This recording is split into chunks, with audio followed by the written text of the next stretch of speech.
To be a bishop in Lebanon is to work for justice, to work for peace, and most of all, to work for communion.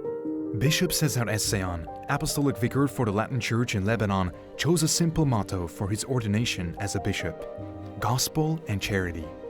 From nearly a decade's perspective, these two words reflect lessons he has learned the hard way in a country where years of political instability, coupled with an ongoing economic crisis aggravated by the COVID-19 pandemic and the port of Beirut blast in August 2020, have brought Lebanon to the brink of collapse. Yet that is not all. Bishop Essayan's leadership continues to stand the test of time, as recent events have escalated tensions in the region, raising fears of an all-out war between Israel and Hezbollah and deepening concerns about the stability of the Middle East. As Lebanon grapples with the challenges of both internal strife and external pressures, the role of the Catholic Church in providing pastoral care and support is perhaps more vital than ever before. In this one-on-one interview, Bishop César Essayan joins me to discuss Hezbollah's ongoing conflict with Israel. So what do you make of the current situation as a whole? It was maybe something from the science fiction, but it was a great tragedy. The current situation of Christians in Lebanon. Not only Christians, 80 or 90% of all the residents of the south, Christians and Muslims. They all flee. They left. And how the Catholic Church is working to support those affected by airstrikes and financial distress. We are seeking today to give hope to the people that are tired. Tired. They are losing day by day the taste of living. I am Damon Kushpulai, and this is an interview with Bishop César Essayan. Your Excellency, Monsignor César Essayan, it is great to meet you, and thank you so much for your time. Thank you. Thank you for receiving me. It's an honor to be with you today. As you flew into Europe, specifically to Hungary, I assume you didn't expect that September 23rd would become the deadliest day in the history of Lebanon since 2006. Yes, maybe not, but all the ingredients were already there. Because before I come, we had the tragedy of the explosion of the pagers. Exactly. Already, and of the walkie-talkie. Never seen such a tragedy, and it was maybe something from the science fiction. But it was a great tragedy in our country. Till now, we cannot say and imagine what happened.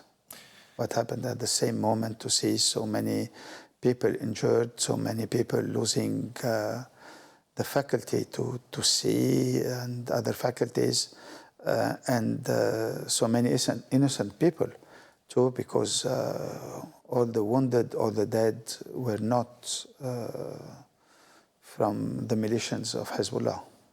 Exactly, and since then, you know, all the missiles fired in and out of the country of Lebanon. I mean, we saw the killing of over 500 people, yes, injuring, I believe, almost 2,000, yes, and several thousand people have been displaced ever since. So what do you make of the current situation as a whole? It's very difficult to say anything about the current situation because it's so complicated. It's so complicated, and we cannot understand what is happening. You know, Pope Francis said something very important. The war is the failure of human beings, and it's the failure of humanity that is inside us. Where are we going? That's the question. It's not who is guilty. All of us are guilty. Israel is the first guilty for us. And for the Israeli and Hezbollah is guilty, Palestinians are guilty. I think we are all guilty. All the international community is guilty. But it's not the solution to point our finger to say who is guilty. We must find the solution today, and the right solution. And the solution will begin when we say to each other that the war will not bring peace, will not bring a solution. Yeah. The war is preparing another war. Violence will generate other violences. for today and for tomorrow and for after tomorrow. It's an illusion to think that it will end with a war and a war will bring peace. This is an illusion. That's why the conflict is a big conflict. It has its roots in from so many decisions taken by in so many years by so many persons. And today it's not only between Lebanon and Israel. It's not between Hezbollah and Israel. There are so many countries. It's an international failure. Yes, it's a national problem. Well, less than a month ago, I believe, some experts said that it is not in Hezbollah's interest to escalate this conflict. And yet, as we speak right now, I mean, we are really only days after the pager and walkie-talkie device explosions. The accelerated cycle of violence is really prompting fear in the region about an all-out regional war. How did we get here? I mean, literally in less than a year since October 7th, when Hamas attacked Israel. How did we get here in less than a year? You know, the problem, I think, with all the wars in everywhere in the world, that instead of preparing and working for peace, we are always preparing wars. When you have factories that are producing armies, weapons, missiles, this is an inevitable war at the end. When the economy of so many countries depends on how they are selling these weapons, it definitely brings to war. It's not the will of Hezbollah, it's not the will of maybe some of the Jews, maybe of the Lebanese. It's not our will. It's something else. When the leaders of the big countries will find something else to build on their own economies, and it's not the commerce of the weapons, but something else, maybe we'll begin to construct peace instead of preparing wars. So do you think at this point, is there anything that the United States, the European Union, or the international community as a whole can do to prevent Hezbollah, to prevent Israel from getting into? It's the international community that must decide. I will give you another example. Since 2011, we received in Lebanon quite 1 million and pass Syrian refugees. Now there are over 2 million. Who is preventing the Syrians to go back to Syria? Who is not allowing them to go back to Syria? Maybe it's the Syrian president, but maybe it's an international decision to keep them in Lebanon. The economy of the world cannot be based on the commerce of weapons. Yeah, I mean, that's what we see in Russia and Ukraine. That's what we see in between Hamas and Israel. And yeah, if exactly as you said, I guess that's also behind this tension between Israel and Hezbollah right now. I'm really curious. The United States and several other UN nations, member countries, label Hezbollah as a terrorist group. But how does the majority of the people in Lebanon view Hezbollah? We Lebanese are divided. I will say it very clearly. We are divided. Some of the Lebanese are saying Hezbollah as a terroristic movement and espousing in everything the theory of the United States. From another side, Hezbollah, the members of Hezbollah are Lebanese. And Lebanese cannot see in them terrorists, but resistant. Why we did arrive to accept Hezbollah and the reaction against Israel. In every country, you have the army of the country. Its role is to defend the frontiers of your country. When your army doesn't possess all the weapons it needs to defend the frontiers, and when your country is invaded by another country, you need to create a resistance that can have weapons from elsewhere. I will be very clear. Mm-hmm. The Lebanese army receive weapons from the United States. For a fact? Yes. And usually the army you receive from the United States, you cannot use these arms against Israel. You're talking about the Lebanese National Army, or you're talking about the Hezbollah? Lebanese? No. The Lebanese National Army. Okay. We receive weapons from the United States. We buy weapons from the United States, or it's a donation. But these weapons, you know that there are some conditions for the use of these weapons, and there are limited weapons we can buy or receive. It's very important for the United States to protect Israel. That means that the arms that we receive, the weapons we receive from the United States cannot harm Israel.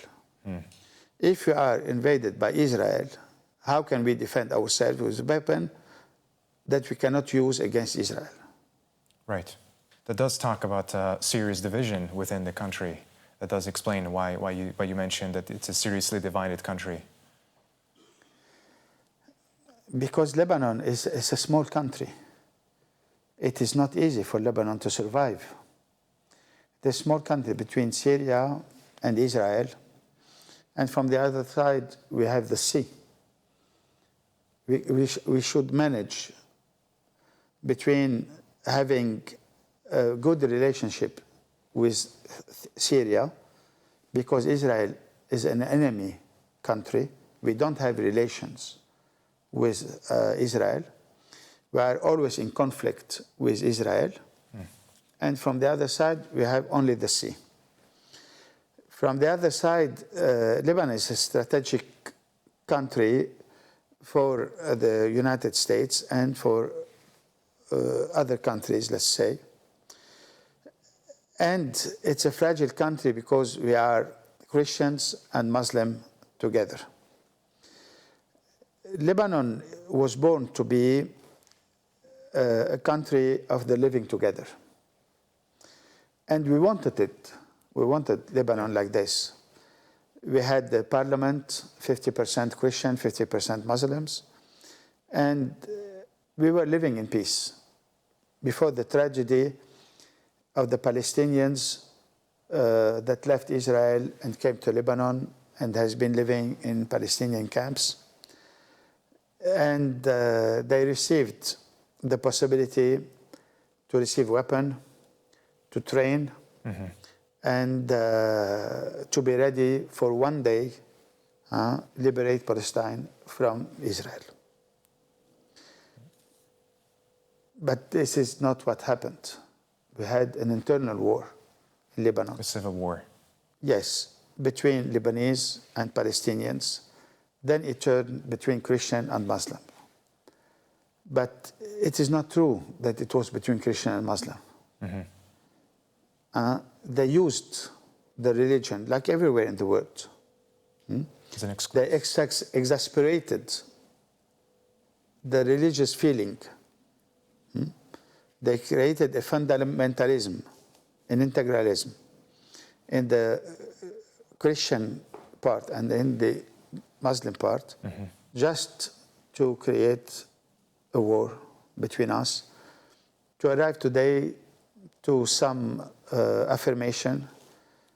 We can see a possibility to live together. Well, slightly switching topics here, following the war between Israel and Hamas, and now we of course know that Hezbollah eventually got involved in this conflict and is siding with Hamas. It has been said that about 90% of Christians living in the southern areas of Lebanon has fled their homes and villages. Where are they now, and what is the current situation of the Christians in that region? Not only Christians.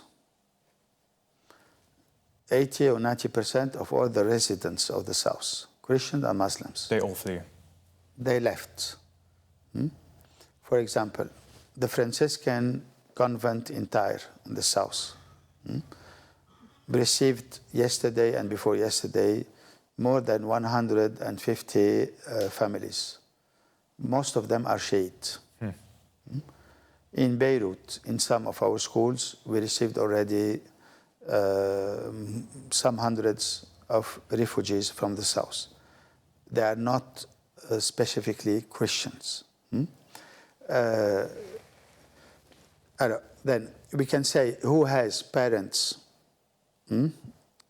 Anyone who has parents in Beirut or in other places, he's going to his own family.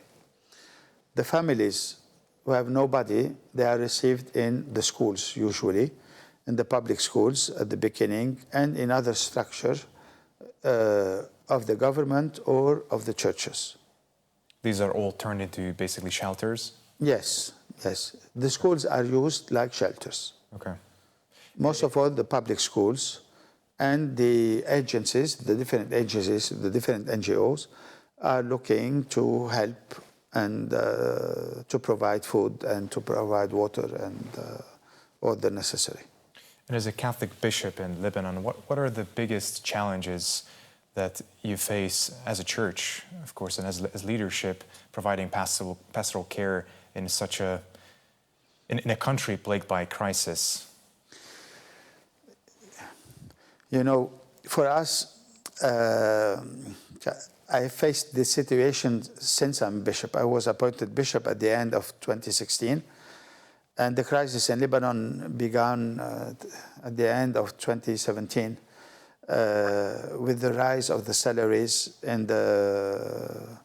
in quite all over Lebanon for the employees of the state and for the professors in the schools. And this created a gap, a very big gap. We were not prepared to this, and the crisis in the schools began. And after some months, we had the crisis with the banks that closed all, not closed, but they put a hand on all the deposit that in the bank. Till today, we cannot have back our money from the banks. The blast of the port of Beirut, and then the problems we had now with the war. We have a population that is already very, very, very tired, very tired. Like you said, the internal crisis, civil war, all the tensions, the explosion in Beirut, the COVID-19 pandemic, I assume, had also its effects. Yes. And of course now the tensions with Israel. So what is the future, the social, economic, and as well as religious future of Lebanon? We need peace, and we can rebuild. We need peace and we can rebuild. The experience I made during these years, that Lebanon was never left alone. We were never left alone. The friends of Lebanon and of Lebanese, and the Lebanese that are abroad, never left the Lebanese people. We were always helped to go on, to go further. Right. And we felt, and we saw, and we were touched by the presence of the providence. God was always a step ahead, and we saw it. That's why I am full of hope for what we can do. And we have our young people that are always looking forward, doing something new. I'm not afraid for Lebanon of tomorrow. We are seeking today to give hope to the people that are tired. Tired. They are losing day by day the taste of living. They feel alone. Even if the aid is coming, it's not an economical problem. It's an interior problem of feeling. And that's what we are trying to do, to stay by our people. You know, at the beginning of our social work, someone came to me and said, from our team, said, look, Excellency, maybe it's good if you create an NGO, because in that way you can make more fundraisings. The others of the team said, no, please, let us live the church. Let us live the church. Let us together, bishop, priest, permanent deacon, religious, and people come together. And that's why we created our social action called Crossing Together. To cross together. To build again our church, our family. And that was the biggest challenge for us, no? To create a place where people can come and to feel that she is at home.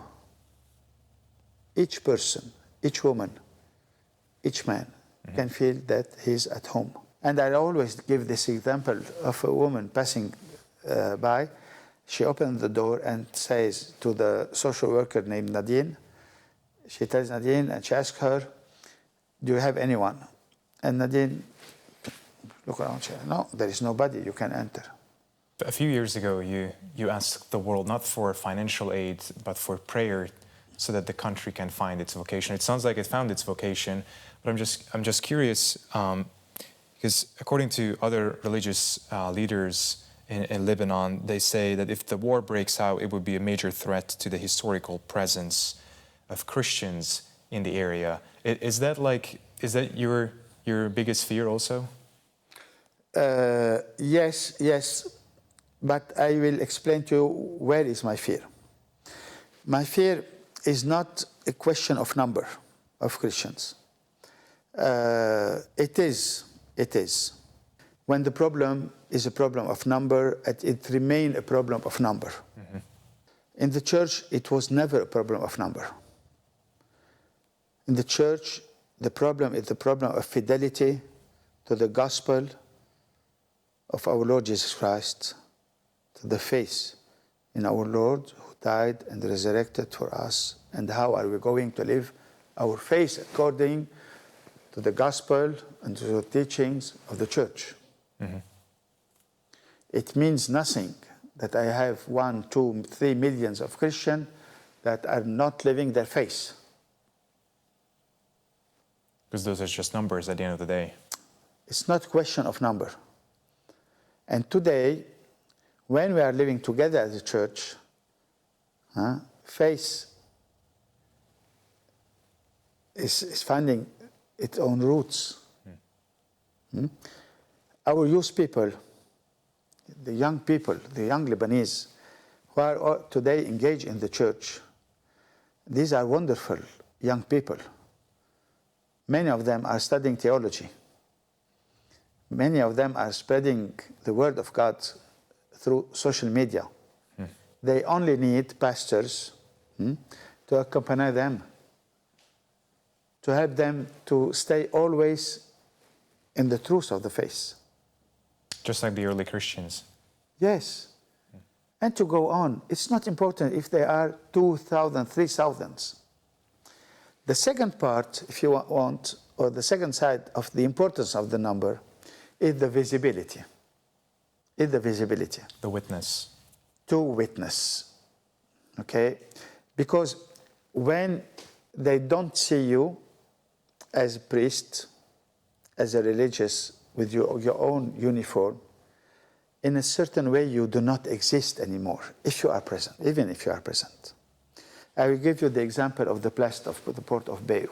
After the blast, many priests, many religious women, the religious women are quite always in uniform. They went on the streets with all the people to clean the street and everything. And I went to visit the communities, and I asked the priest and the sisters and the brothers, I told them, we need you on the street with your uniform. So that you're visible. That you're visible. Because, why? Why? Because the people need to ask you one question after the blast. Where is God? And they do need to ask the question to you, not to anyone else. They are not waiting from you to have the food boxes. The agencies are giving them the food box. They are waiting from you an answer of one question, where is God? Or they are waiting from you to listen to their question, even if you don't have an answer. The lack of wearing of uniforms, to say, is it comes from the fear of persecution? It comes from the fear? No. There is no fear in Lebanon of persecution. No, persecution. No. It's not that. It's because when you go on the street, you have to clean the street. Yeah.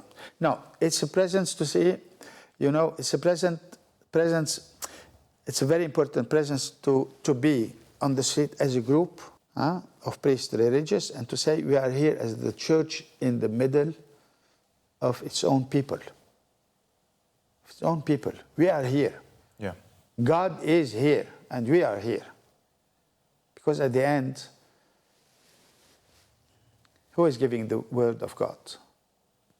Who is responsible of this word? We are responsible.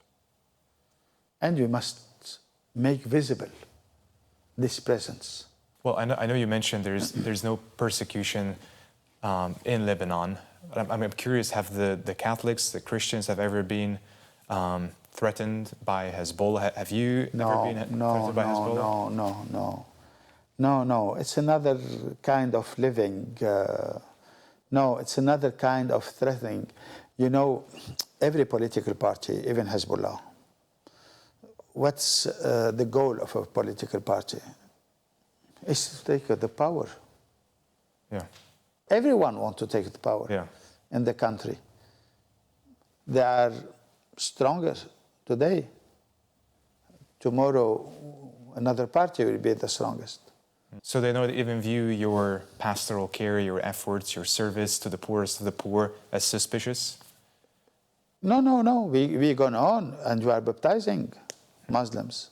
Okay. Yes. That does surprises me. That does surprises me. No, we are baptizing. Maybe because we are a small church, the Roman Catholic Church, we are not so much. We are only 10 parishes. But we receive many demands each year asking for baptism. Sometimes there are Shiites, sometimes there are Sunnis, sometimes there are Druze. There is the preparation, serious preparation, then there is baptism, but we are not the only church, and the Oriental Church, they are receiving demands too. Mm-hmm. Okay? Sometimes this person will have some problems, but in Lebanon we have the freedom to decide to change our religion at any time after the age of 18 years. Okay. I want to go back to the question of the vocation of the country. In 1989, I believe, Pope St. John Paul II said that Lebanon is more than a country.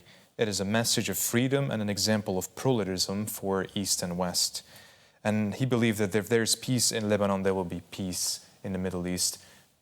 Would you say that it's true? Would you agree with this statement, message? Yes, I do agree with this. Mm-hmm. I do agree with this. John Paul II has a reading of our history. He read our history and the story of Lebanon and how Lebanon was created and why Lebanon was created.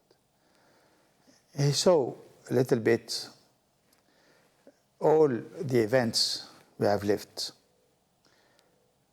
And he concluded about Lebanon as a message and its vocation. It's not a question of an affirmation only because It's a country where Christian and Muslim decided for a while to live together and to create a constitution that respects the belonging or the confession or the religion of each one of us. That's why it doesn't depend on me to accept or not accept. I am not the reference.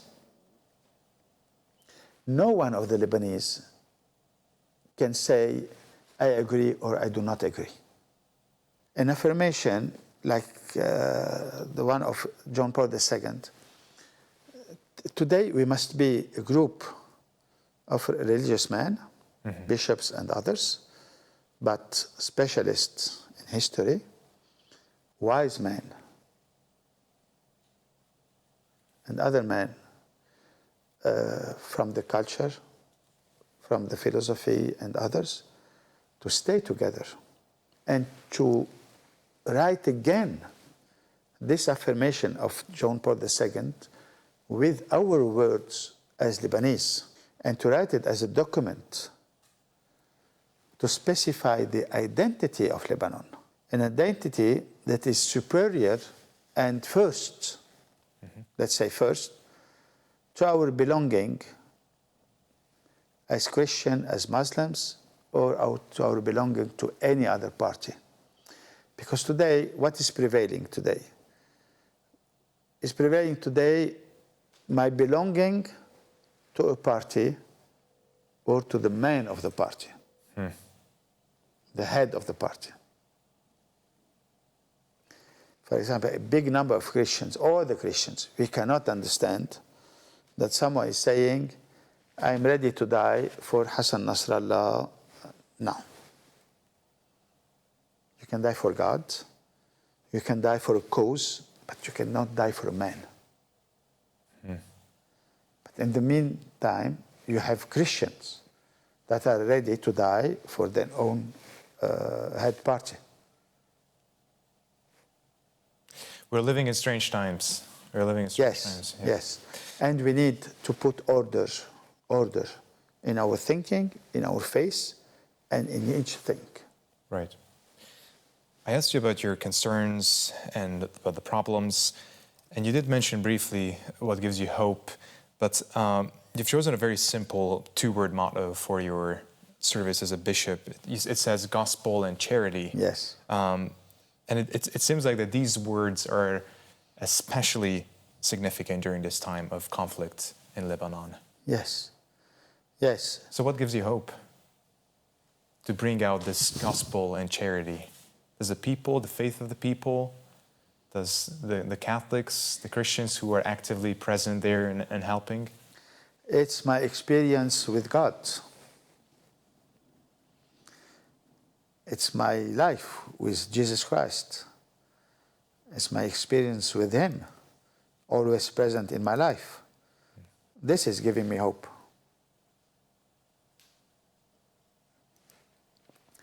In all my life, He was always, and He is always present. And like I said before, He's always a step ahead. No, I'm trying to say to Him, just wait for me. And He's always one step ahead, saying, follow. To prepare the way. Right. Hope comes from my experience with God. And all our people, our faithful, they already know that we are not waiting from a hope that coming from. Our hope is in God, but we are the hope now for Lebanon and for tomorrow. We have to create this hope because God is with us. Christ is with us, and somewhere, somehow, we are the presence of God, the presence of Christ in this world. Well, on that note, let us continue praying for Lebanon, for the people of Lebanon, and for peace in the Middle East. Monsignor César Essayan, thank you so much for your time. It was a pleasure talking to you. Thank you.